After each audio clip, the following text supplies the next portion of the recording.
dear Dr. Greg Tully, Dr. Ann Johns, and all the distinguished attendees. It is my honor to make this video presentation at the invitation of Dr. Johns and Dr. Tully. I offer my appreciation to the symposium planning committee for organizing this annual international symposium. This opens up the possibility for wonderful and inspirational connections among the global group work community. Unfortunately, I am not able to join you directly.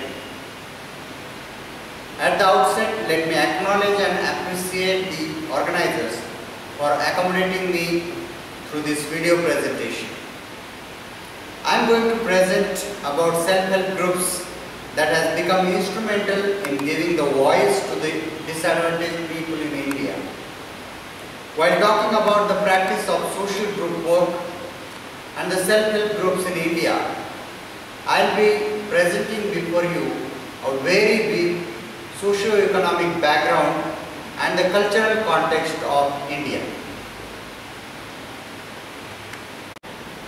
On the world map, India looks very tiny. However, India is massive and extravagant. It is the country with unique and amazing amalgamation of diverse topography and environment, cultures and religions, communities and languages. It is the second most populous country in the world. Every fifth person in the world is Indian. India is 7th largest in the world with geographical area of 3.3 million square kilometers.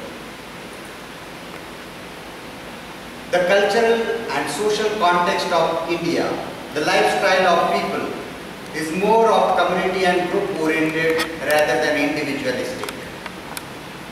People live in joint families. Group feeling and mutual cooperation is very evident among people.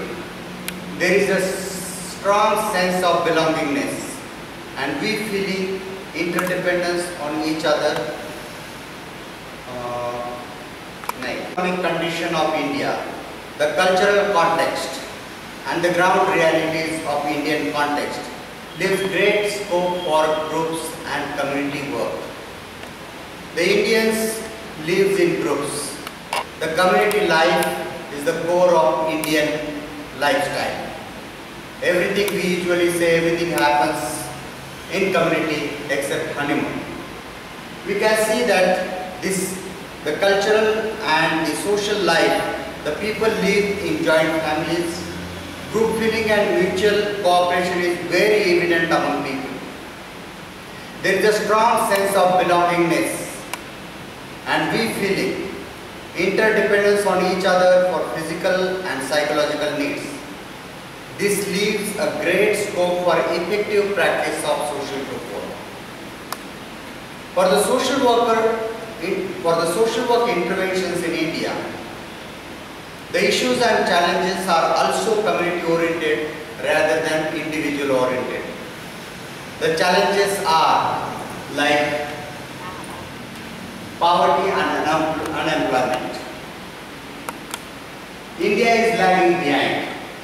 And this statistic we can find, this is the World Bank statistic, we can find this on internet.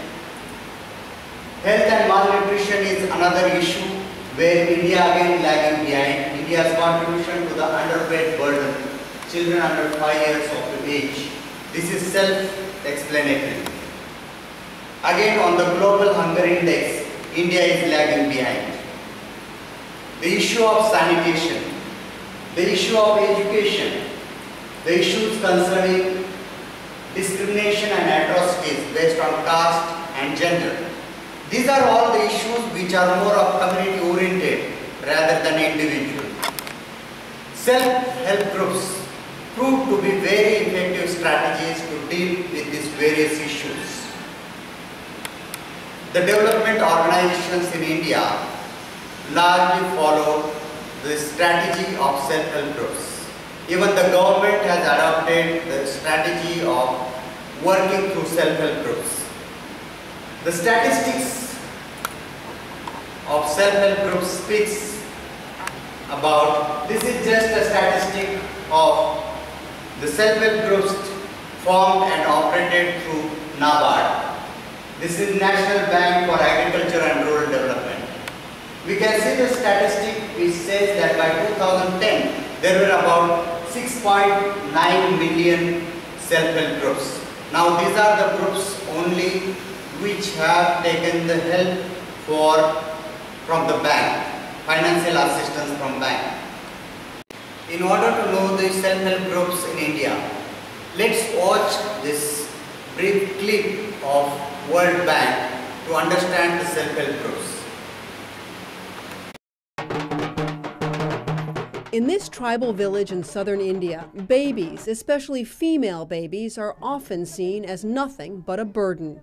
Another mouth to feed with not much return on that investment. And their mothers are among the poorest of the poor in India, illiterate, struggling to keep food in the house. To stop these mothers from abandoning, selling, or killing their girls, the local self-help group here provides money for milk and food. Cora Buji has a 10-month-old daughter, Kara, and 4 other children. I gave the baby away and the police brought her back, and they promised to get the group to help me. Suvi Nenawath is the mother of 6-month-old Rupa. When my baby was born, I was thinking about giving her away, but I was stopped. A woman from the group said they would provide milk for her, 1 liter every day. Just a few miles away, another self-help project makes small loans to female farmers, money for a daughter's marriage, a new cow, or seeds. Mangama Chetakunta borrowed 5,000 rupees to send her 7- and 8-year-old daughters to school to learn English. And it is because I got some benefits, which helped me in my farming to make medicines. Sitting under a neem tree, the women explain how the small loans have helped their families. Jyoti Kasareddy is also using the loan to pay for school for her girls.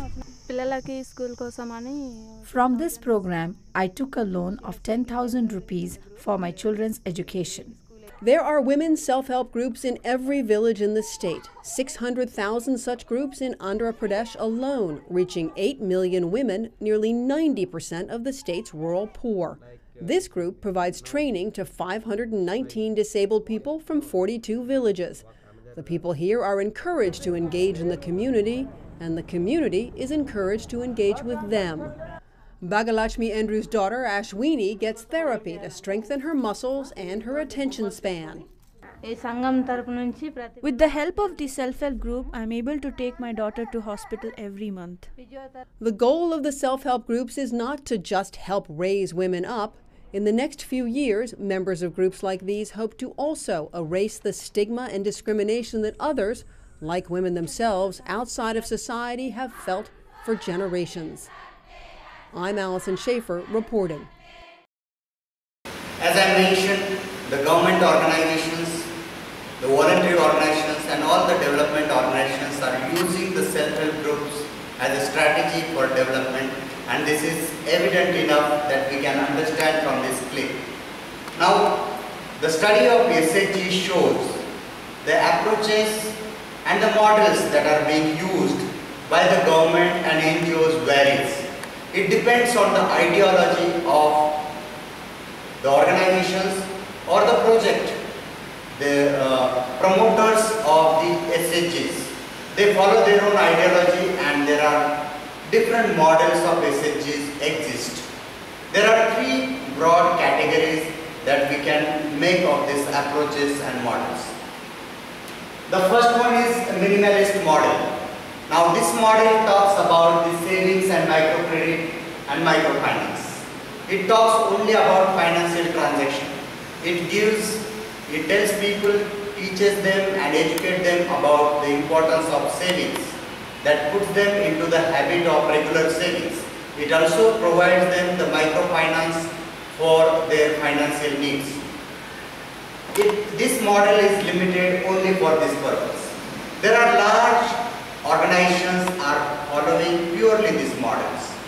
There is another model which is livelihood model. Now under this model, This is basically developing the sustainable means of livelihood.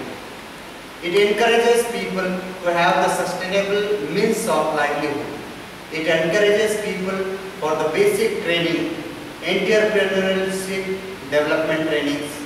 It also provides the financial assistance from bank for the various financial institutions for initiating the entrepreneurial business for their livelihood. The third category or the third model or the approach is the social development model, which is inclusive of the above two, and along with that it talks about the community development and community action and collective action on the issues. It talks about the rights and entitlements. Now all the three models are being practiced in India.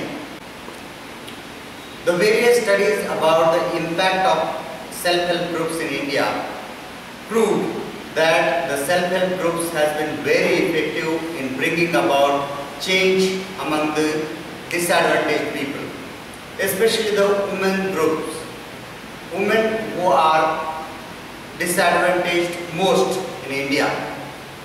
And the self-help groups has been very instrumental in giving voice to them. The impact is very clearly seen in terms of economic empowerment. This has also shown that the women has got the better status in the society through their work in SHGs. The SHG has given them better confidence, the decision-making power, politically they are empowered. And this also given them psychological empowerment in terms of building their confidence.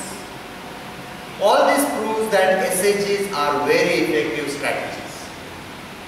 Now, when we see that the SHGs and its linkages with the social group work practiced by social work practitioners, I would like to point out some of the very critical issues or the implication for social work practice and especially social group work practice in India.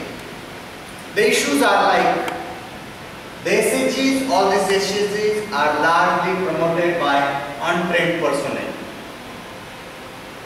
The issue is when they promote these SHGs, the ideology and the ideas behind starting this is limited to the very specific purpose, and often it is the target oriented.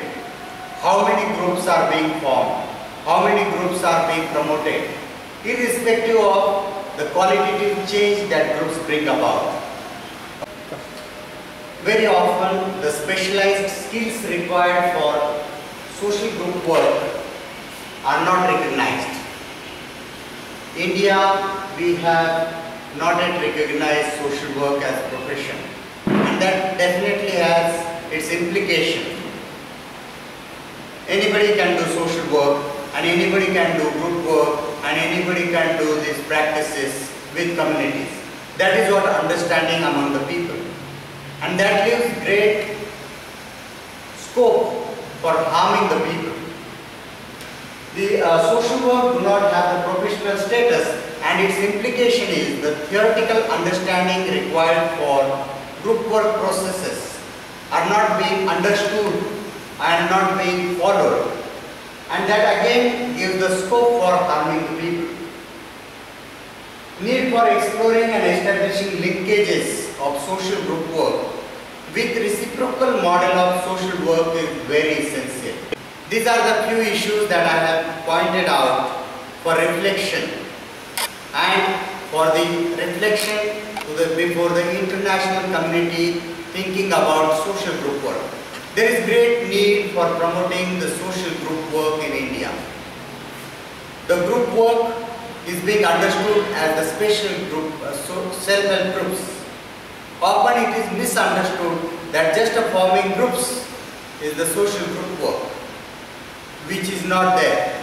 So therefore, there is great scope for promoting the social group work, training the social group worker, and making them available for the greater use and the greater practice with the communities in India. I hope I have done the justice to this topic with this limited time. I wish I could have responded to some of your questions, but my friend Dr. Tuli will do the needful. He will initiate the discussion and moderate the discussion with you on this little video.